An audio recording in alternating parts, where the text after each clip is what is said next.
السلام عليكم ورحمة الله تعالى وبركاته. أهلا بكم بقناتي فرح إونيفير. في هذا الفيديو سوف نتكلم دائما عن جديد بلجيكا بخصوص هذا المرض. ولا زالت المملكة البلجيكية تسجل إصابات جديدة بفيروس كوفيد-19، وفي آخر تقرير صدر عن معهد الصحة العامة الفيدرالي سيونسانو اليوم شهدت بلجيكا ارتفاعا في حالات الإصابة بفيروس كوفيد منذ أكثر من أسبوعين، حيث بلغ متوسط عدد الإصابات بالفيروس 1196.1 حالة يوميا في الفترة ما بين 11 و17 سبتمبر، بزيادة قدرها 62%، ومقارنة بالأرقام الصادرة يوم الأحد حيث تم تحديد 1547 حالة إيجابية جديدة. وبهذا سجلت بلجيكا ما مجموعه 102,295 إصابة بفيروس كورونا. ومن جهته أعلن معهد الصحة سيونسانو خلال مؤتمر صحفي يوم الاثنين أن بلجيكا سجلت في الأسبوع الماضي رقم قياسي في الإصابات بفيروس كورونا ب 1717 إصابة جديدة في يوم واحد. وقال بودوين كاتخي المتحدث باسم مركز أزمات أن في هذه الفترة ما بين 11 و17 من شهر سبتمبر بلغ معدل الحالات الإيجابية 3.7%، وتمتلك لومبورغ أدنى معدل بنسبة 1.7%، في حين بلغت النسبة في بروكسل 7.6%. وبحيث في بروكسل المدينة سجلت بالأمس 30 إصابة جديدة بفيروس كورونا بإجمالي 2265. أندلخت سجلت بالأمس 19 حالة جديدة بإجمالي 1758. فوغي سجلت بالأمس 13 حالة جديدة. مولمبيك 20 حالة جديدة. وسكاربيك 24 حالة جديدة. وديلبيك سجلت 27 حالة جديدة. سان جيل سجلت 11 بالأمس كحالة جديدة. وسان جوس سجلت 8 حالات جديدة. وولويسلونبرغ سجلت الأمس 6 حالات.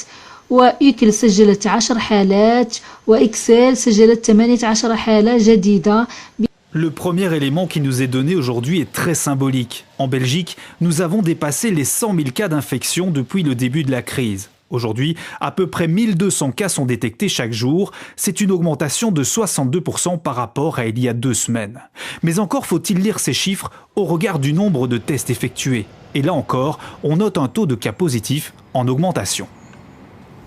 Au cours de la semaine dernière, près de 35 000 tests ont été effectués en moyenne par jour et jusqu'à 45 000 tests le mercredi.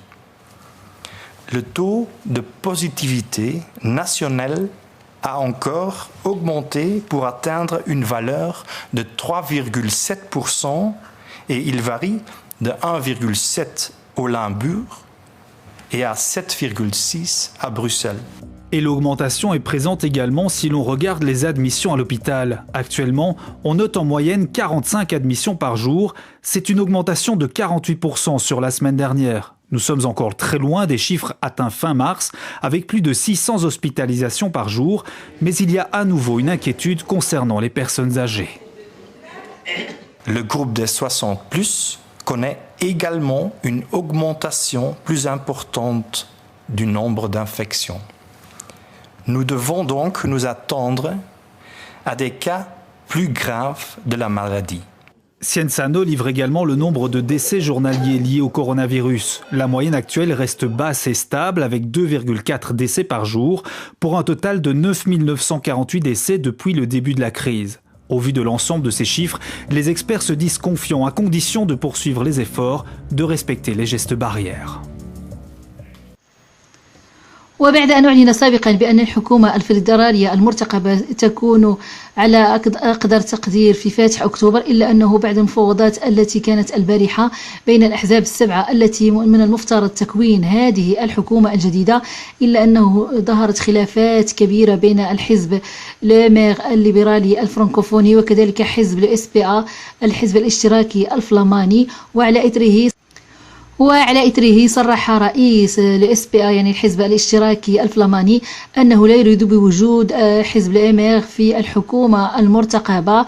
لذلك اليوم كان من المرتقب أن يذهب كل من ألبرت لاشارت رئيس الحزب الليبرالي الفلاماني وكذلك رئيس الحزب الاشتراكي الفلاماني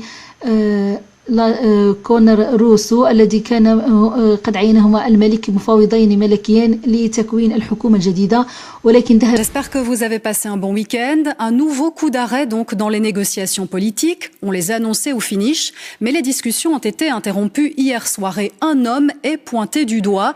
Georges-Louis Boucher, le président du MR, nuirait à la sérénité des débats. Les socialistes flamands lancent d'ailleurs un ultimatum. Explication avec Laurent Henrard. À la sortie du bureau de parti du MR, Georges-Louis Boucher à la tête des mauvais jours. Je continue à négocier pour Vivaldi. J'ai bien compris que certains essayaient de me viser, mais il n'y a pas de problème au sein du MR. Est-ce que vous êtes la raison pour la crise ? Non.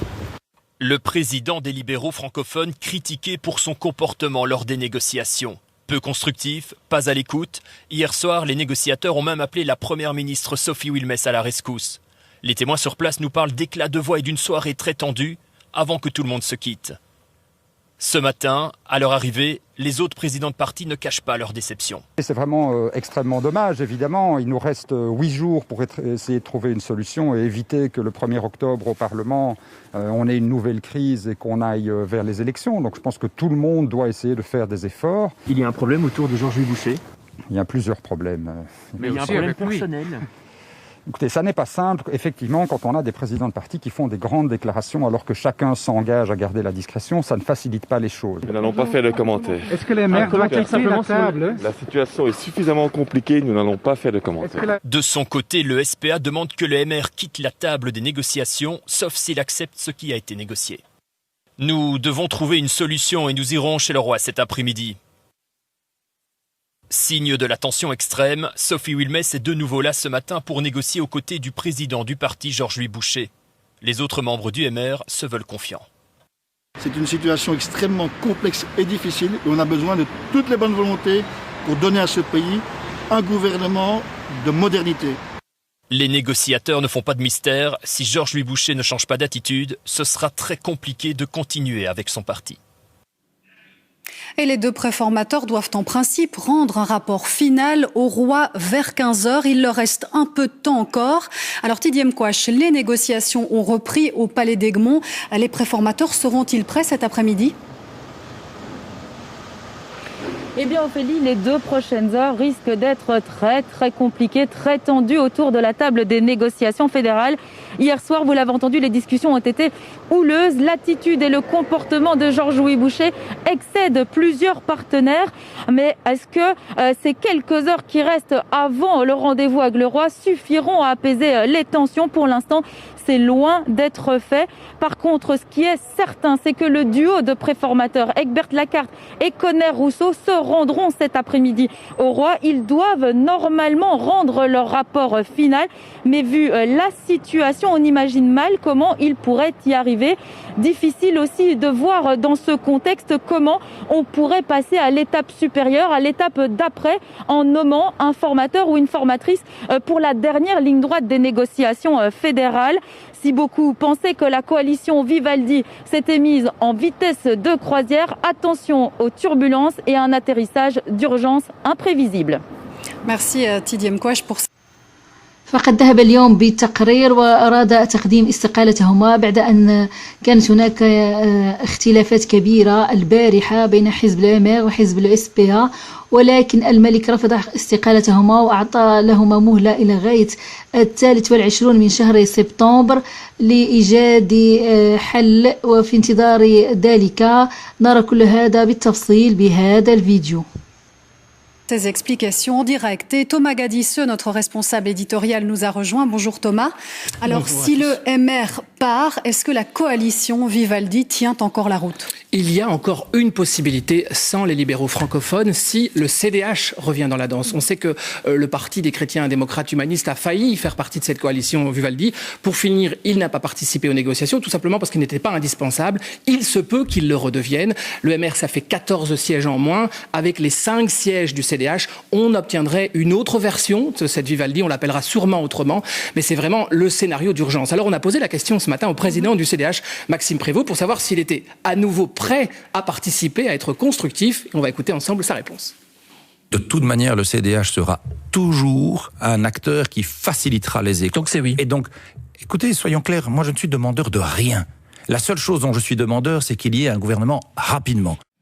Voilà donc pour la position du CDH, mais c'était ce matin, avant la dernière sortie du SPA.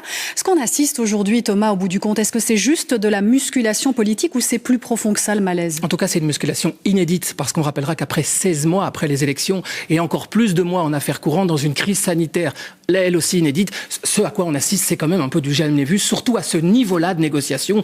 On parle de noms d'oiseaux qui volent à la table de négociation, des injures presque par rapport à la connaissance du néerlandais qu'on ne se fait pas comprendre. Donc c'est quand même une situation relativement inédite. Ce qu'il faut comprendre, c'est que le coup de massue vient des socialistes vis-à-vis d'un président libéral. Donc il ne faut pas être dupe aussi en négociation, mettre à terre un de ses partenaires avant d'entrer dans le cœur des dossiers, c'est aussi une technique de négociation. Donc on verra, les prochaines heures vont vraiment être cruciales, cette fois-ci on peut utiliser le mot, pour savoir si cette coalition redémarre avec Sophie Wilmès en conciliatrice au niveau des libéraux francophones, ou alors ça explose et on pourra toujours rappeler le CDH s'il veut bien venir, et ça dépend à quel prix.